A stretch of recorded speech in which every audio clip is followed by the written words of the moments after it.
Hey everyone. Welcome back to the Uncensored 911 channel.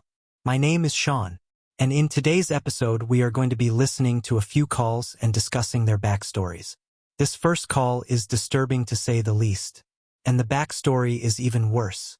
My wife actually had something to say about this backstory because it made her unbelievably mad, especially when she found out about the condition of the home that the child was living in.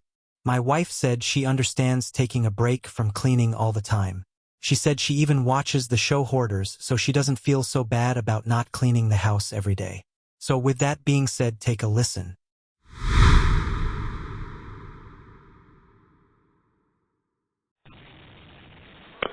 (911), what is the address of your emergency? I don't know. Where are you? I'm sorry. Where are you? I don't know what's wrong. Okay, where are you? Where are you? Tell me your address. I'm in Webster, Florida. Okay. What street do you live on? We live on Cornerstone. Who else is there with you? The heart. Who's with you? When you come down. Listen to me. Listen. Sure. Stop talking. Listen. Let me speak to the guy. Let me speak to that man in the background. Give him the phone. What's that? Can you give the phone to the man in the background, please? I just woke up and my son It's ready. Really. Ma'am, can you give the man in the background the phone, please? What? Who's the person that you're talking to? I'm his mother. Okay, are you sick? No, he's sick. He's like throwing up. Okay, hold on 1 second. Hold on. Sorry for your hold. You been help? I need ambulance. I'm sorry. I just woke up. Okay, what's your address? And my son is throwing up. Your son's throwing up. Okay. How old's your son? How old is he? Yes, ma'am. He's 12. Okay. And he needs the ambulance? What's that? And he's the one that needs the ambulance? Huh? He's the one that needs the ambulance? Yes. Hold on 1 second. Hold on 1 second for me. Hold on 1 second. Sorry for that, ma'am. Go ahead.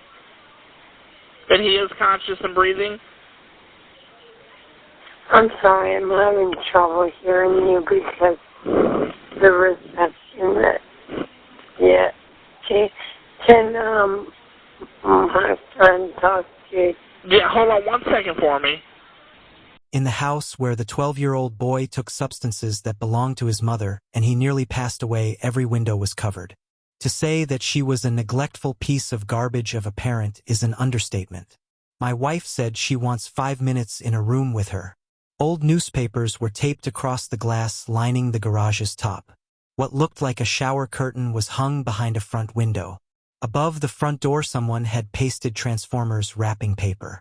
After an investigation, the boy's mother Lori was arrested for child neglect.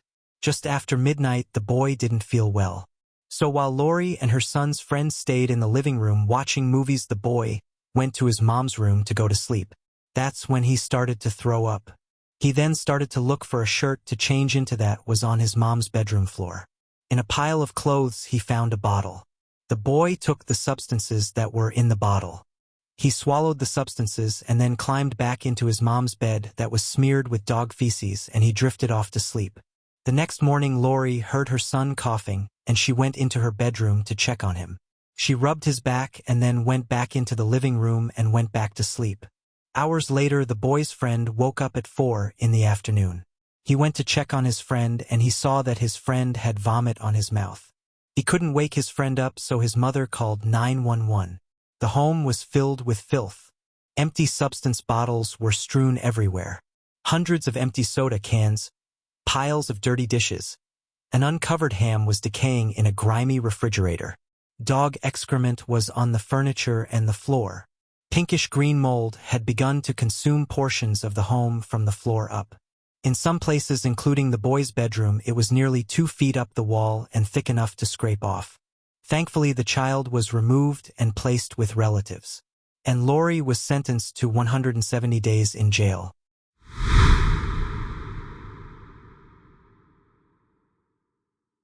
There is something to be said about the bond between father and son. The son looks up to his dad and wants to be just like him when he grows up. In this next call, you will hear what happened to Dad. But I will explain in detail what really happened between father and son.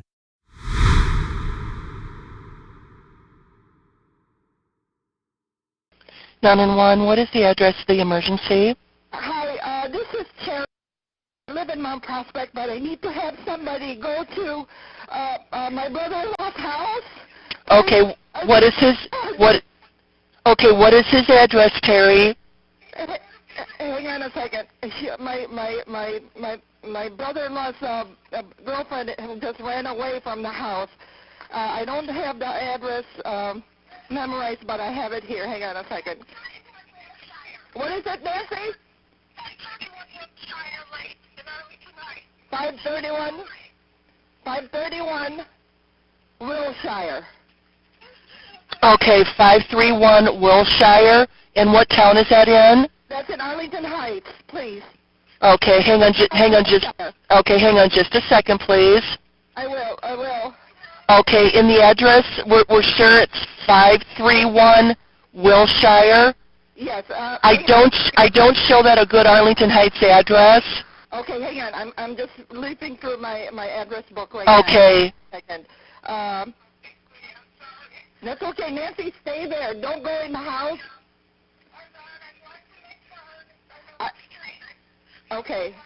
It's 1031. I'm sorry. It's 1031. I have the cops on the line now, honey. Okay, 1031 North Wilshire Lane in Arlington Heights. And he's leaving right now. Okay, ma'am, hang on just, Terry, calm down just a moment, please. I just want to make sure. Is it 1031 North Wilshire Lane in Arlington Heights? Yes. Okay, and Terry, what's going on out there? Well, my brother-in-law's girlfriend received a call from work and that my brother-in-law hasn't shown up. She went in there. My nephew, who's had drug issues, wouldn't let her in the beginning, but she went in there and she said that my brother-in-law's dead. Okay, how old is he? He's 18 years old, I think, or 19. Okay, is he awake? And she said that he's pulling out of the house right now. Okay, so did he get up and leave, or what are you saying? He's dead? No, my nephew is in the house, and we think he's the one that did it. And okay, so there's someone down in the house, and a second male left the house. Do you think he killed him, or? Yes, please. Okay, hang on just a second. I'm getting help on the way. Hang on just a second. Stay on the phone with me, Terry. I'll be right back with you. 8:43 a.m. 43 seconds, April 14, 2011. Terry? Yeah. Okay, Viva. Terry, we have the police and paramedics on the way right now. So who is the person that fled the house? That's my nephew, Matthew Nellison, and he's a drug person. Okay. Does the lady that's there right now, can she tell us if this person is awake or if he's breathing? You mean my brother-in-law? Okay, it's your brother-in-law at the house? Okay, there were two people in the house. One is my brother-in-law, who has been missing from work, and the other one is my nephew, Matthew, who has drug issues. And the person who is on the phone with me right now is my brother-in-law's girlfriend. Okay, so the girlfriend found him in the house and the nephew took off then, is that right? I am with 911, Nancy. They're on the way. Okay, ma'am, the nephew took off, is that right? Hang on, Nancy. Yes, what is it? Hello? No. Ma'am, ma'am, please talk to me. Can you? Hang on just a second. Yep, they're coming, man. Can they tell you at all why do they think he's dead? Is there an outward sign of any trauma or what's going on?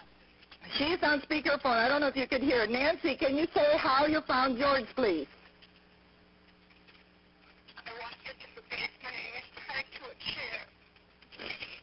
Did you hear that, ma'am? No, I didn't, ma'am. He's what now, in the basement?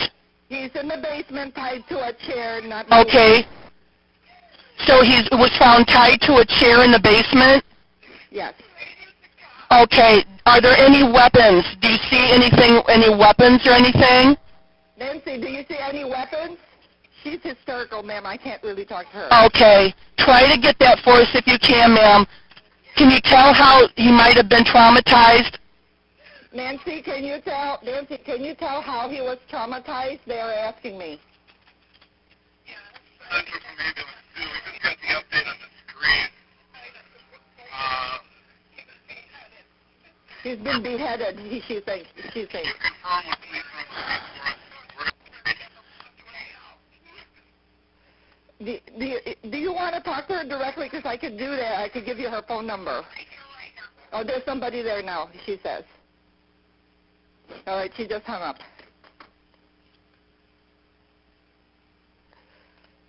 Do you still want me to stay? Now, ma'am, what did you say? You said he was beheaded? Yes, but there's a cop there now. I guess you might need to just talk to the cops there. Okay, so the lady... Hang on just a second, ma'am.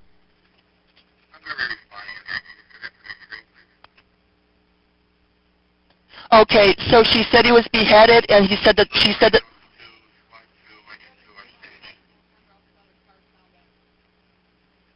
Okay, ma'am, you said the subject was beheaded, and then she said an officer pulled up and disconnected. Is that right? Right. Okay. What is the phone number you have for her?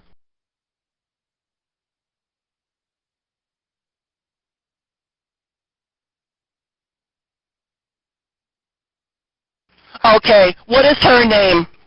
Nancy Zimmerman. Okay. We do have officers on scene right now, Terry. I'm going to go ahead and let you go, okay? Okay, that's fine.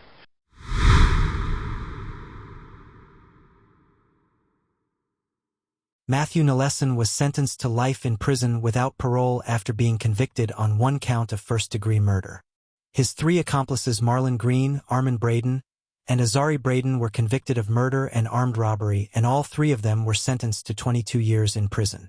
Matthew taped his father George to a chair in the living room of their home, and then Matthew forced his father to sign over a $100,000 check from his retirement fund. When the father threatened to call the police, Matthew swung a bat full force at his father's head 5 times, and then stabbed him in the neck with a steak knife. George's body was found 2 days later when a concerned coworker went to check on him.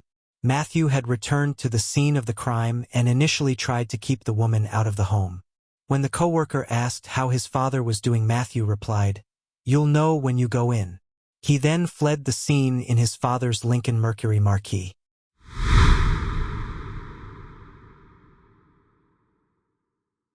This last call that we will be listening to is a call that I hope none of us ever have to make.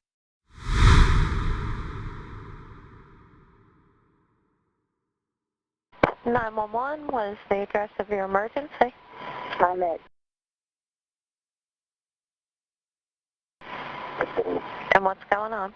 And there's a guy that's standing outside in the middle of a circle with a shotgun, and he's walking back and forth. And your name, ma'am? My name... Do you want officers to make contact with you, or just come out and take care of them? I just want to come down here. Okay, do you know who this person is? No, that's why I'm calling, because he looks strange. I'm outside smoking a cigarette, and he's just walking back and forth.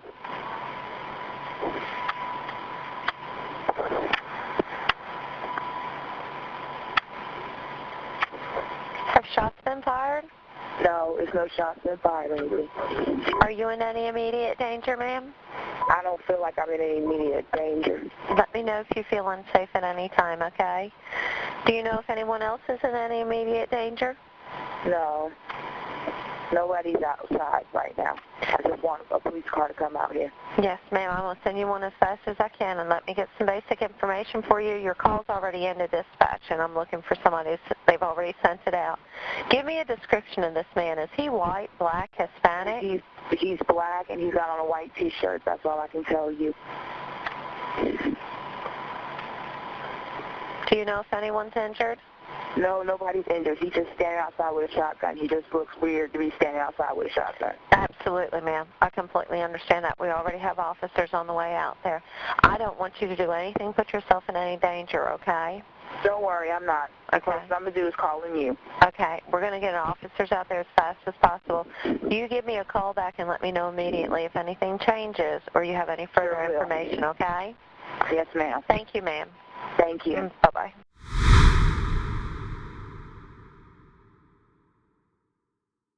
A 19-year-old man shot 2 Fayetteville police officers as well as his own brother and then engaged in a standoff with police before taking his own life. Kareem Leggett shot Officer Malachi Quillen in the neck, throat, and shoulder. Another officer, Sergeant Doug Nicolosi, was grazed by a bullet. After firing on the officers, Leggett shot his brother in the leg and then barricaded himself inside the home. After failed attempts to negotiate with Leggett, tear gas was thrown inside the home. Several minutes later, authorities entered the home and found Leggett in a back bedroom.